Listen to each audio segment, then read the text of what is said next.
By the third morning, Leonidas knew he was going to die. Somewhere above the narrow pass of Thermopylae, Persian soldiers were moving through the mountains. Soon, they would appear behind him.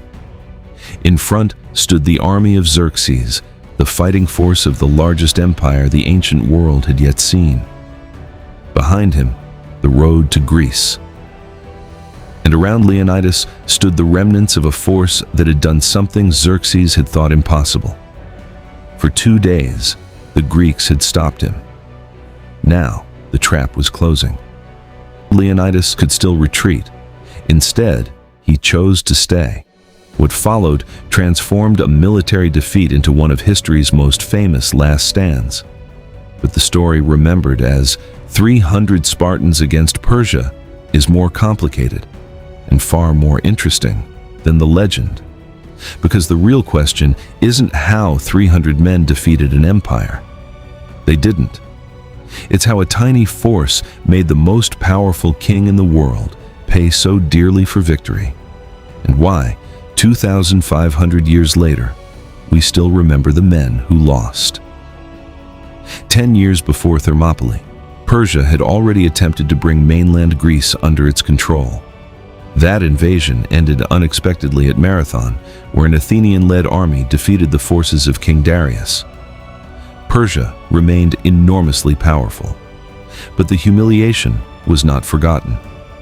Darius died before another invasion could be launched, leaving the task to his son, Xerxes.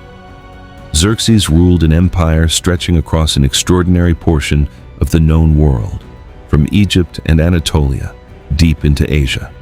And this time, Persia would not send merely another expedition. Xerxes prepared an invasion on a scale the Greeks had never faced. Ancient writers gave fantastical numbers running into the millions. Modern estimates are dramatically lower and remain debated. What matters is that to the Greeks watching the Persian army approach, the precise number probably seemed irrelevant. It was enormous. Persians marched beside Medes, Bactrians, Indians, and troops drawn from numerous peoples within the empire. A huge fleet supported them from the sea. Xerxes even had pontoon bridges constructed across the Hellespont, so his forces could cross from Asia into Europe. The message was unmistakable. Persia was coming with the resources of an empire. Greece was not an empire. It wasn't even a country in the modern sense. It was a collection of fiercely independent city-states that spent almost as much time competing with one another as cooperating. Athens and Sparta represented very different societies. Other cities had their own rivalries and interests, but now they faced an enemy powerful enough to make those rivalries irrelevant. If they fought separately, they could be swallowed one by one. For perhaps the first time, survival required Greeks who distrusted each other to fight together. And they needed somewhere to stop Xerxes. They chose a place whose geography could do what their numbers could not: Thermopylae, the Hot Gates. Thermopylae looked very different in 480 BC than it does today. Mountains pressed toward the coastline, creating narrow passages through which an invading army had to move. That changed everything. On an open plain, Xerxes could deploy enormous numbers of men. Inside a confined pass, thousands waiting behind the front line were just that, waiting. Only a limited number could actually fight. The Greeks intended to turn geography into a weapon, and the commander sent to hold that ground was the Spartan king Leonidas. But despite the legend, Leonidas did not march north with only 300 men. Other Greek contingents joined him. By the time the defenders assembled at Thermopylae, the force probably numbered somewhere around 7,000. The 300 were Leonidas's Spartan contingent, elite citizen soldiers selected for the expedition, reportedly men who already had living sons. Whether Leonidas knew from the beginning that he would die is impossible to know. Herodotus later recorded an ominous prophecy from Delphi: either Sparta would be destroyed or it would mourn the death of a king. Perhaps Leonidas believed it. Perhaps later, generations gave the prophecy greater significance because they knew how his story ended. Either way, when Xerxes arrived at Thermopylae, he found something he had not expected. The Greeks were still there. Persian scouts approached the pass and witnessed a strange scene. Some of the Spartans were exercising, others were combing their long hair. They didn't look like men preparing to flee. To Xerxes, their behavior seemed almost absurd. An exiled Spartan king named Leonidas reportedly understood it differently. The Spartans were preparing themselves for battle. Xerxes waited. Perhaps he expected the scale of the Persian army to accomplish what weapons had not yet needed to do. Surely the Greeks would look across the plain, understand what was coming, and leave. They didn't. Tradition records that when the Greeks were eventually ordered to surrender their weapons, Leonidas answered with 2 words, Malon Leb, come and take them. Then Xerxes attacked, and suddenly the enormous Persian army encountered a problem no amount of intimidation could solve. There wasn't enough room. The Greeks fought as hoplites. Heavy shields overlapped, long spears projected from a tightly packed formation. Each man depended on the man beside him.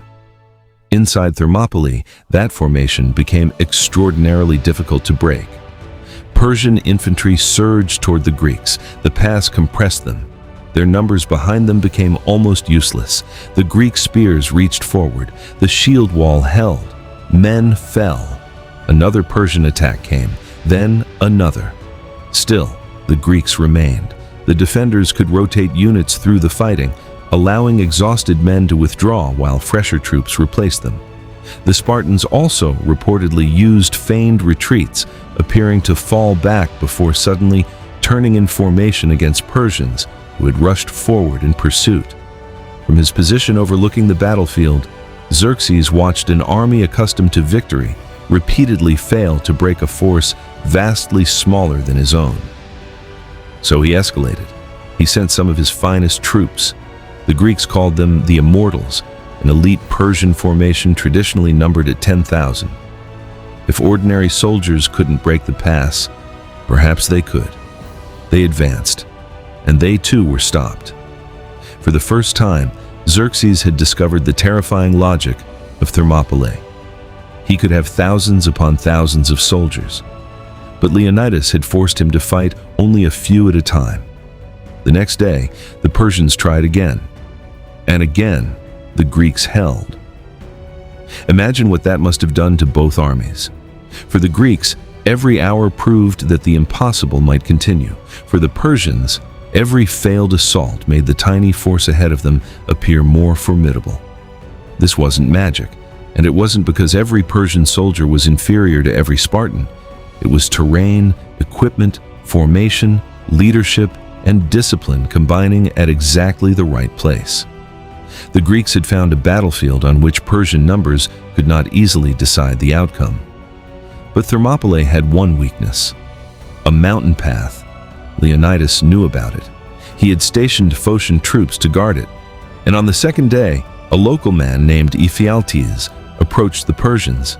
He told them how to get around the Greek position. Suddenly, Xerxes didn't need to break the wall. He could go around it. Under cover of darkness, Persian troops led by Hydarnes moved into the mountains. By dawn, the Phocians guarding the route discovered them. The Persians pushed onward. Their destination wasn't the Phocians. It was the road behind Leonidas. And when news reached the Greek camp, everything changed. The battle could no longer be won. This is the moment that made Thermopylae immortal. Leonidas had a decision to make: stay and almost certainly die, or retreat while escape remained possible. Most of the Greek army left the pass.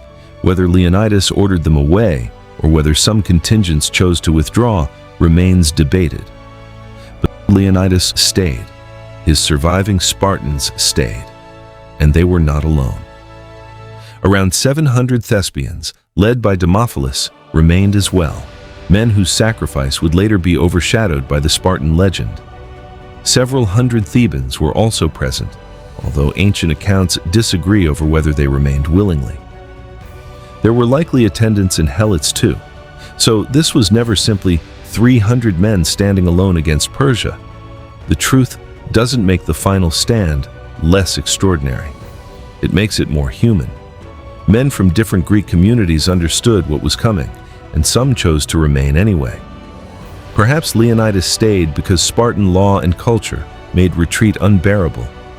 Perhaps he believed the prophecy. Perhaps a rear guard was necessary to protect the withdrawing Greeks. Perhaps he understood what his death could mean. We cannot know exactly what was in his mind that morning. We know only what happened next. He did not leave. On the final day, the remaining Greeks changed their tactics. There was no longer any reason to preserve themselves. Instead of simply defending the narrowest position, they moved forward into wider ground and attacked. The Persians came from the front. Another force was approaching from behind. The Greeks were being compressed toward destruction. Spears splintered. Men drew swords. Formation gave way to increasingly desperate close combat. And somewhere in that violence, Leonidas fell. The death of the king did not end the fighting. It intensified it. Herodotus describes a savage struggle over Leonidas' body. The Greeks drove the Persians back repeatedly, trying to keep their king from enemy hands. 2 brothers of Xerxes were reportedly killed in the fighting. But courage could not change arithmetic forever. The surviving defenders were forced back. Surrounded, exhausted, and with many of their weapons broken, they made their final stand. Persian missiles descended upon them. One by one, the resistance disappeared.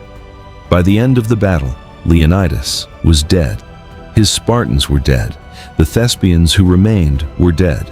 Thermopylae belonged to Xerxes. Persia had won, and yet this is where the strangest part of the story begins. The road into central Greece was open. Xerxes continued south. Athens was eventually occupied and burned after much of its population had been evacuated.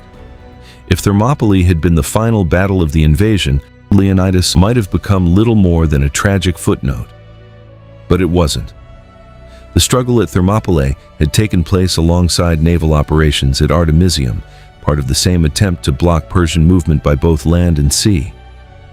After the pass fell, the Greeks withdrew. Then came Salamis. There, the Greeks again used confined geography against Persian numerical strength, this time at sea. The Persian fleet suffered a devastating defeat. Xerxes eventually returned to Asia, leaving forces behind to continue the campaign. The following year, at Plataea, a large allied Greek army defeated the remaining Persian land force. The invasion had failed, but Thermopylae's greatest impact may not have been measured in territory. It was measured in memory. The Spartans did not defeat Xerxes at Thermopylae. They did not fight alone. And the battle did not single-handedly save Greece. Those are the cleaner versions of the story. History is rarely that clean. What happened is more interesting. A coalition of Greeks found the one place where an empire's overwhelming advantage could be reduced. For 2 days, they made it work. Then betrayal destroyed that advantage. And when defeat became unavoidable, Leonidas and a small group of defenders remained. They lost the pass.